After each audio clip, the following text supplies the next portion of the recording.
Hi, I'm Dustin Pruitt, Pruitt & Company Brokers, and today we're talking about floating homes.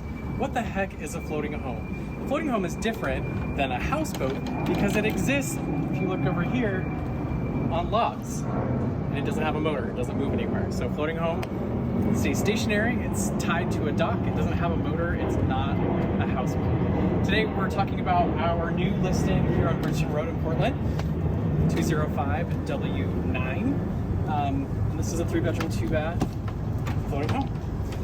So floating homes are really interesting because they are a lifestyle product. They allow you the opportunity to live directly on the water, get in your boat, go down, have a cocktail, meet some friends, go for a ride. It's amazing. So some nuances with floating homes. It doesn't have a foundation. Again, it's a log raft. It's got logs, and then it's got beams that go across, and then your floor joists.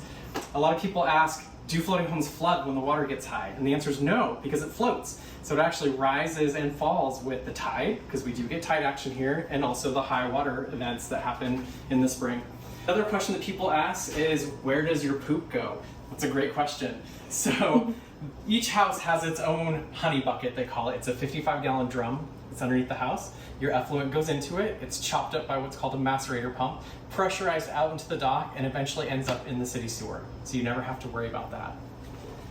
If you look this way, this is the whole reason that we love floating homes, because you can walk directly out onto the water. This is in beautiful North Portland Harbor in Oregon. That's an island across the way. So those houses exist on the island, and then this is on the south side of the channel. And one of the benefits of this particular location is that you don't have to get on the I-5 bridge to access it. So you can use a lot of surface streets and you don't have to get on the freeway. What other things do people ask about floating homes? So they float. Where does your poop go? Oh, insurance. So you can get homeowners insurance, but it's a little nuanced. You want to get a policy that has something called marine peril, which means that if another boat happened to come and smash into your house, it would be covered by insurance. If you don't have marine peril as part of your homeowner's insurance, it wouldn't be covered. There's a couple of companies that actually issue those policies, and so if you have questions, you can ask me about those later. There are different ways that houses occupy space. So sometimes you own the water space that your house exists in, and sometimes you rent it. This particular house rents it.